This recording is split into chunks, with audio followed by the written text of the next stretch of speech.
God, this system. We do not have to keep pretending that this system is working. Just because people are surviving doesn't mean the system is working. And survival is not the same as thriving.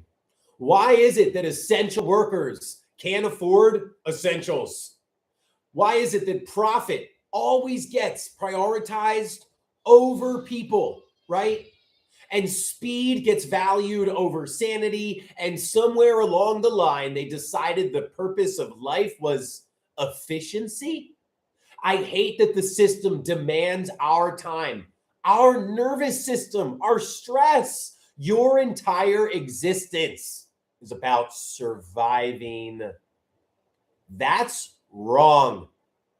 That's backwards. And it's weird that when we point that out, people tell us no. What it should do, it should make you angry. But here's the uncomfortable part. It's not because we're doing anything wrong. It's that we're dependent. We're dependent. And trying to avoid the system entirely doesn't fix it, right? Learning how to take advantage of the system and making money, that doesn't fix it either. What's up, my friend? Because the issue isn't about not knowing what we're doing. The issue is leverage, right? The issue is leverage.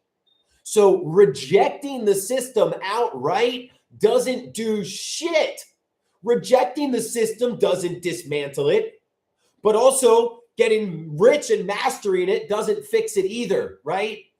It comes down to, as long as we rely on corporations for food, for housing, for healthcare, they always control us. The corporations. It's not, knowledge isn't power. Power is control over the essentials. That's it. And right now, they control the essentials, right, Creole girl? And we bust our ass 40 hours a week. And we're working most of our waking hours just to get the essentials, right? But then when we're like, hold on, shouldn't we be able to do a little bit more? Shouldn't we have some breathing room? They tell us it's our fault, right? We work the majority of our waking hours and we still barely scrape by. And we ask, what's going on? And they say, no, that's just you. That's why we dropped the me's. Thank you, Creole girl. Because damn, they make us feel so isolated. And that isolation keeps us quiet. As long as we are isolated, they stay powerful. Because what it really is, corporations don't do anything. They are middlemen. They don't create food. Farmers do. They don't create housing. Hard workers do. They don't create healthcare. Doctors and nurses and providers do. All corporations do is stick them in between, right? They position themselves. They're middlemen. They're middlemen. And as long as we are isolated, they stay powerful. That's so right. Good to see you, Just Scraping. So the choice isn't like, oh, do we either love the system or do we just learn to live with it? That's what's so weird, right? Do we just quit it or not? No. We stop being strangers with each other. We build community, not because we want to, but the more we build community with each other, the more that I'm relying on Debbie and Creole and scraping by, right? The less I'm relying on corporations. That's it. Not only that, if we build these local alternatives, we're actually getting the things that we need from the people that care about us. That's what this is about. Localism. Because when the people who care, people with the same values, the same community, the same empathy, you're not competing anymore. Now you're coordinating. Now you're working together, right? And that's not because you started working the stock market, right? Or you mastered Wall Street, or you just worked hard enough that we were able to master the machine. No. This is BS. This should feel like life should give us stability. That's what it is. Not luxury, stability. Because, and the way that I think that we get there, Creole Girl, is what's so crazy is that if we think of what can we do that actually gets the most out of people? How do we get the most out of a human, right? Or do you get the most out of a human by withholding food, withholding housing, and withholding healthcare so that the majority of their time is spent just trying to get the things they need to live? Or if you allow people to get the essentials pretty easily, are they then going to have security? Are they going to be able to live up to their fullest potential to get what they need, right? So what we are actually doing is understanding that if we are trying to figure it out alone, that's what corporations want. Because no matter what we do alone, if we are always alone, we'll never be able to take on corporations. So, but if we stay divided, we're literally just giving into them. And so it's like, we don't have to love the system, but you have to work within it a little bit in order to fix it, right? Because when more of us are financially stable, when we build local networks, when we have direct relationships, we're not just scraping by, right? We don't just survive the system. What we're doing is we are reducing our dependency on it, right? We're reducing our dependency on it. And it's so funny. I didn't point out either side. All I said is that systems don't get fixed. They get replaced when something better comes along. And if you are not going to work with other people, then you're part of the problem too. Because what you're not understanding is that's just like a Christian in America saying, I will never work with those Hindus in India. That's what it sounds like. You are blaming people because of the environment and the experiences that they had led to them to come to a different understanding. And then we call them evil. So what we really need to understand is that it's about dependence. We depend on corporations. And the reason that people feel so divided is because we don't have enough anymore. So when there's 9 people that fight over 5 slices of bread, well, people get pretty nasty because they don't think there's enough. Well, I'd like to change that situation because there is way more than enough. It just is being taken from us. So the problem is that 1% of people have as much as 90% of us. That's the issue. So what we need to do is strike or boycott. But striking only works when you can afford to strike, right? And boycotting only works when you have actual alternatives. And this is still coming down to leverage, because striking is just leverage over where your hard work goes. Boycotting is just leverage over where your money goes. Right now, we don't have either of those, right? Leverage is the difference between asking for change and forcing it. Right now, we can only ask for change. We can't make it permanent. That's why more of us have to be connected locally. Because when more of us are not relying on the system, when more of us can get our essentials from non-corporate options, we're not surviving the system. We're reshaping it. We're making it work for us. We're not playing the game better. We're building another system outside of the game, right? Taryn, that's funny. But what it really comes down to is the fact that political leverage comes from economic independence. So our political situation and our economic situation are inextricably tied. And that's what's kind of sad and funny about your comment, Taryn, is because we are acting like us being broke has nothing to do with the fact that we're stuck politically. But the fact that the majority of people are broke, right, is what's causing us political strife. Daniel, I'm going to ignore you because let's get some me's in the chat. If you are feeling that you are working harder than ever and still falling farther behind, if you or someone you know is working 40 hours a week, but the fact that you still cannot afford rent, that the cost of living, the housing, the healthcare, let's go, let's lay them down. Let's show Daniel how much of an outlier his experiences are, because we understand you get different experiences, but look at all these people. Everybody feels this. Go look at some freaking statistics and you'd understand. So, no, what it is, Bree, I will pull it up. That'll show you. So what happens is people have different experiences that shape their understanding, and they come to different conclusions because they believe that life is competitive. So what Daniel thinks is that he simply did better than us, that we are either lazy or don't understand.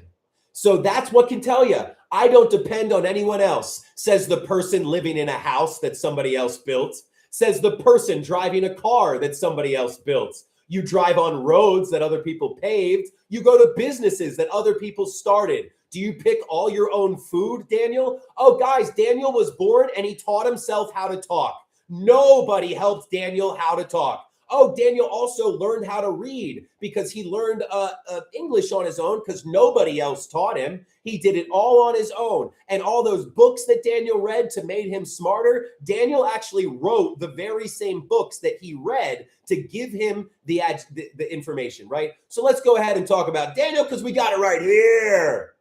So people respond differently to the system based on their environment and experiences. This is where Daniel's at. Daniel doesn't think there's any problem at all. There's nothing wrong. I'm doing just fine. The people I know are doing just fine. This is just the way things have always been. Well, David, actually, Daniel's not going to learn anything in this lesson because people don't learn things based off of talking. They learn things based off of their environment and experiences. So this is for everybody else that isn't Daniel to try to show you how useless it is to talk to people like Daniel. So here's what it is. There's no problem at all, right? That's what they think. Or he just hit us with it. The problem comes down to personal choices. So when people believe this, they are helping the system. The system wants people to think that the problem comes down to personal choices, because then Daniel doesn't have to think in systemic views. Here's the way I like to put it. If you had a road and that road used to get 80-90% of people to the destination, right? And now that road, and if a couple people crashed, we didn't blame it on the road, we blamed it on the driver. Now, everybody's driving that same road. And as we see, not just 10% of people driving off, 70% of people, 80% of people driving off the road, at what point will we say, oh, it's not the drivers that are failing, it's this road. They've made it so impossible to navigate that the majority of people, oh, it's not even impossible to navigate. It's actually just made for the ultra wealthy and the corporations, and they've rewritten the rules so everything works in their favor. Relocate. Thank you so much, because that is such a huge portion of this. It's getting people to understand that it's not just about broke people, right? Because the people that can speak out need to be. So appreciate you so much. Relocate. The Discord link is in the bio. We'd love for you to join it. Because what we are doing is we are building this. This is what this is about. We are building this. So I'll go through this real quick. The problem comes down to personal choices. We just saw that, right? Oh, other people just aren't trying hard enough. They don't have the skills. Maybe they're living beyond their means. We literally watched Daniel say that one. Or it's not the system. It's just people making bad choices. So we don't care about those people, right? We don't care about them. It would be so much goddamn energy to try to get their minds changed. And people don't have their minds changed just because you're debating with them, right? People form their understanding based on their environment and their experiences. That's it. And as you can tell, Daniel's real freaking quiet now. So, and then here's the people that we are actually talking to. The problem can be fixed if we all work together to change the system. That's not quite true, but it's close to it. Or if we can connect all coming together with building non-corporate options, that's what actually creates leverage. So that is what we are going to be doing. We are going to be building non-corporate options, right? Your opinion doesn't matter, and you only talked because I called you out. So this is what it is. So for people that does not, I know, that's why I wanted to see how far they went with that little call out. So that's what this is. If we are all looking at this road we call the American system, and 80% of people are driving off the road, don't be like Daniel, right? Don't blame the individual drivers. Ask yourself, why is it that 2 generations ago, almost 99% of people got to the end of the road? Why is it the last generation, only like 50% of people got to the end of the road? And why is it during this generation, only 20% of people got to the end of the road, right? And instead of blaming the individuals, maybe you ask yourself, what's wrong with the road? Or the better example, if you are looking at a carnival game and you see 80% of people fail that carnival game, do you really tell yourself, oh, those people are just bad at the carnival game, right? No, you go, oh, the carnival game got harder. D-Roy, thank you. Because it's that kind of stuff. That's what changes people's mind. Not me saying it, right? Not me saying it. It's lived experiences. And that's where we don't really need to deal with the Daniels, right? What we have to do is understand that essentially it's not just about protesting. It's about the fact that protesting doesn't really do stuff on its own, right? It used to when corporations worked for us, right? That's all right, Daniel. You don't know anything about me. And that's what's funny is you probably think I'm sitting here because I'm broke, but I could have my own business and my employees are there. And I could be home every day because I am okay financially, right? Because of that. And maybe that gave me the ability to say, oh, damn, if I'm able to sit at home with my family all day, why don't more people want to pay their employees more? Because you'd think that once you became the boss and you got to sit with your family all day, that you would start paying your employees enough so that you wouldn't have to worry about your business, right? Literally what happened. I started asking that question. Why doesn't corporations want to pay their employees the way I do? I want to pay my employees so much that I never have to worry about it again, right? So how can we actually fix this? Let's talk about it, right? Because to fix this is not giving up on protest. It's altering how we use them, right? So this is what it is. We should look at every single person at a protest as a potential new customer for non-corporate options, right? That's what this is. Because the way that localism works isn't that one person manages a company with 10,000 people. It's that each person has 100, 200 customers that are local to them. That's localism. That's the fix to this. Dale, appreciate you, my friend. And if no company was so big that it didn't have to rely on the community, then all companies would act as stewards, right?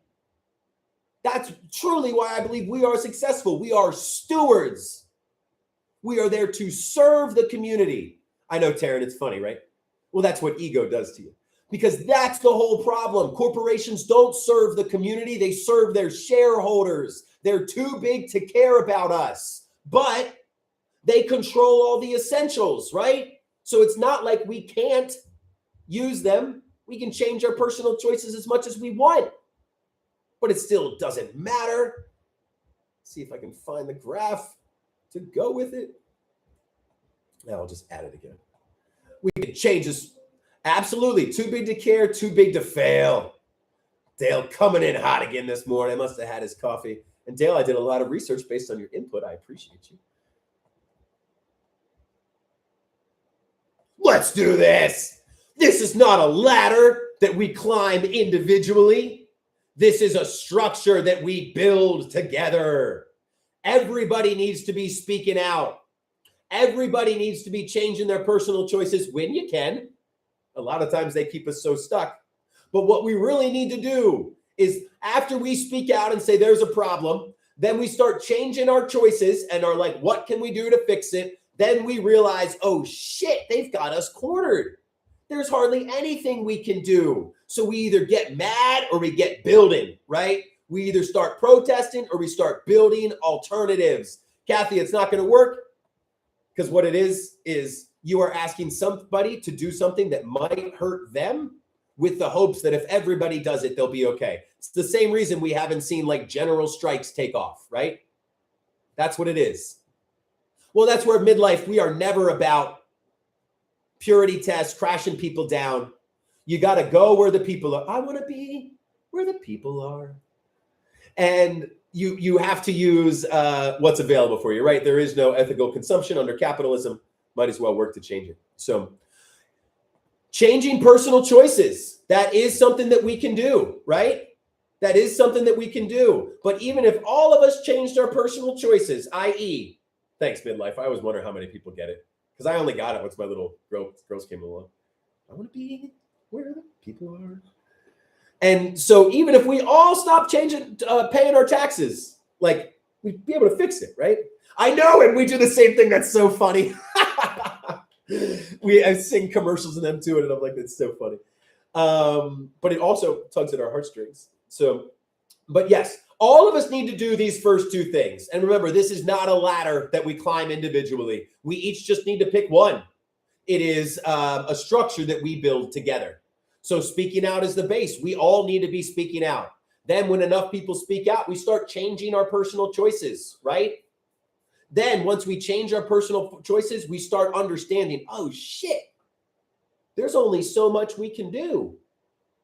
Because what I don't get with the stop paying the taxes, even if we stop paying taxes, corporations still control all of our food. We have to get all of our health care from corporations. Corporations control our electricity. Taryn, appreciate you, my friend. Corporations control our gasoline. Corporations control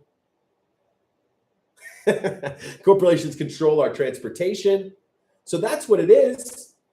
We never said equal, my Lord. Bad faith actors. So that's where you got to understand the people that don't see the problem or the people that think it's other people, they are just here to distract, just derail, and divide. No matter how many people told you to hush it up, still couldn't, right? Because it's not about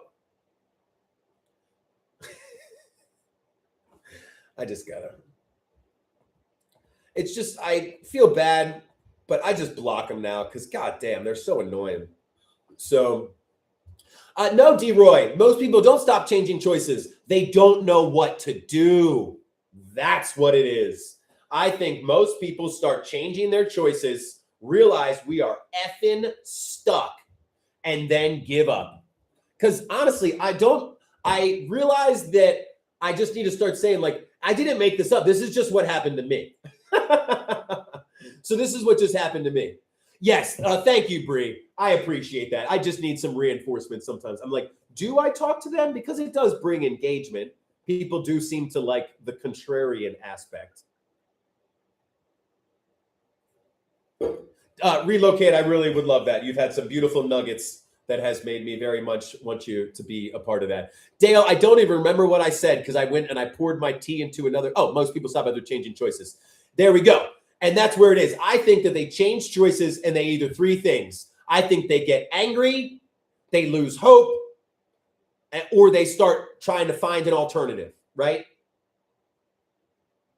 Thank you, Dave. Well, that's where I need to hear it because sometimes I follow my emotions and they may not be what is needed. And really, I just want, what I want is what works best for everyone, right?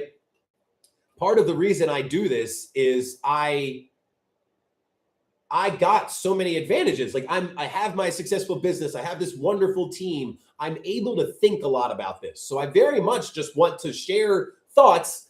And it's just that I'm human too. So when I get distracted, I just love y'all. Let me know, keeping me in line, because I do think it's so important that we all understand this, because that's where speaking out is important. But here we go, speaking out with that love, right? Coming from that place of understanding. And that's why I made that other graph, was because we have people come in all the time and my brain goes, why are they like this? My brain goes, what is going on? So I go, oh, I don't think that they are purposefully being obtuse. I believe that their environment and their experiences have shaped their understanding. And because I've had different environment and experiences, it's made my understanding differently. So absolutely, Jessica, we are there with you. But if you can push through and get out that other side, I think then you start to see, oh shit, we can actually do this. Because that's honestly where I feel that I am, is it's like, oh, corporations don't do anything. They're just middlemen. And they've only been middlemen because we didn't used to have the internet. So we were much more disconnected, right? We were so much more disconnected. So we didn't see a lot of this bullshit that they used to divide us. But now that we've all come together to create this wonderful new technology, we're able to see a lot more that some of the advantages that the corporations did for us, the internet can replace incredibly easily. And that's why they're jumping towards AI so fast. Because they don't want us to recognize that we don't need them. Think of what grocery stores are. We used to have to drive to all the farmers in our area if we wanted beef and broccoli and cauliflower and corn, right? But the corporation was like, hey, Jessica, rather than you driving to those 8 different farmers, what if we just bought all the food from those 8 farmers and put it in a central store somewhere? And we were like, oh, that's great, right? But it didn't always used to be that. They just did it because it was easier for them. But now we could just check what the farmer has on the internet, right? Absolutely. So let's get down to brass tacks, because I am excited. This is the part that makes me really, really excited. So once again, this is not a ladder that one individual climbs. This is a structure that we have to build together. If everyone picks one of these, that's how we start, right? So, and it ends up with the final 2 pieces working symbiotically together. Jessica, and this is where I think I'm so excited about this. So it's every protest main goal should be building non-corporate alternatives, because that's power. Not getting 1 million people outside, getting 1 million people to commit over the next month. I'm going to use the grocery store as least amount as possible. Oh, and Lala's come and given me a way that I can do it? Hell yes. So here's what it is. That's literally what this is all about. The other protests failed because they didn't show people the math. They didn't show people the math. It's not just about applying pressure. We also have to build our own alternatives. Because if we only apply pressure, we still have to go buy groceries from them. We still have to go buy our internet from them. We still have to go buy our health insurance from them. Because if we're completely dependent on the system, we can never demand change, right? The only way we can demand change is through building leverage. Brett, you're wrong. It's not the bankers, it's the people that control your food. It's the people that control your medicine and your health care. Not the ones that are on the computer passing money around fakely. Because this is going to be a small business revolution. This is a co-op revolution. It's really the cost plus revolution is what it is. Because the businesses we are starting, they are not going to be difficult to scale. These businesses don't create the goods and services, just like corporations don't create the goods and services. They are a connector. That's where, Jessica, we're starting with food and we're starting with healthcare. And these businesses we're talking about can be started easily, quickly, and be worked on just a couple hours a week. Because instead of one person trying to grow an empire, what if we had a co-op that was a steward of things that we needed for our community? It's not about one person growing and expanding. It's about teaching what you're doing to somebody else. So here's what it is. It's a business, and we don't need 1,000 people to start the businesses. We need 10,000 people to facilitate connections in their community. That's what this is. It's connective tissue. It's not even just communities or companies. It's connective tissue. That's what the real revolution is. It's not making it bigger. It's making things smaller.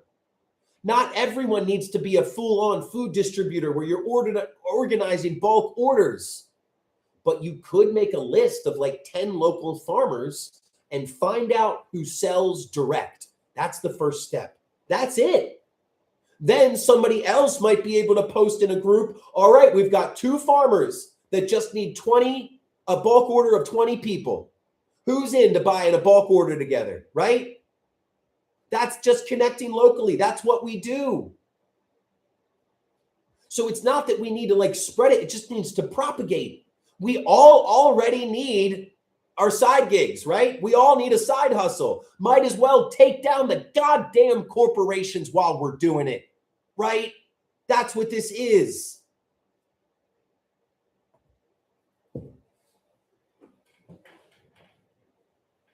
Because our economic situation is tied to our economic one. Sorry, our political one. And we are so broke that we don't have any leverage. And without leverage, they will not listen to our voices. So what we need to build is actual leverage. Actual leverage is alternatives. We've been told our whole life that leverage was gathering enough people in one place to apply pressure on politicians. But what happens when politicians aren't the ones in charge anymore? What happens when politicians aren't the ones with the power? The corporations are the ones with the power. So we just need to take one extra step. We still have to bring people together for the protest and apply the pressure. But that ain't the end goal. The goal is to use the protest as a recruiting ground for new businesses, as a recruiting ground for co-ops, for stewardships. And what these actually are is we're understanding our place that, look, the reason people love Cost Plus Drugs, Mark Cuban's new company, is because it signals transparency. It says medicine is something we all need. I'm not going to gouge you on something that people need to survive.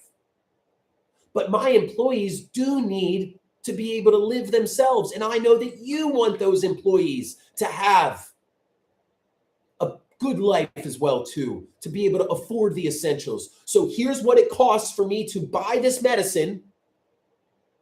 Here's my overhead. And so here's the cost to you. Cost plus drugs. Well, this is a cost plus essentials revolution. Why can't everything be that way? Food shouldn't be there so people can make all this profit on it. The goal of a food distributor should be that the majority of people get food, not so that they can make money off of something that people need to live. And that's the real issue, is that we are working 40 hours a week. We are working most of our waking hours, not for luxury, but to barely scrape by. And that's because people that are barely scraping by can't ask why. Broke people can't change systems because you're always just thinking about, how do I get what I need to survive? It's crazy.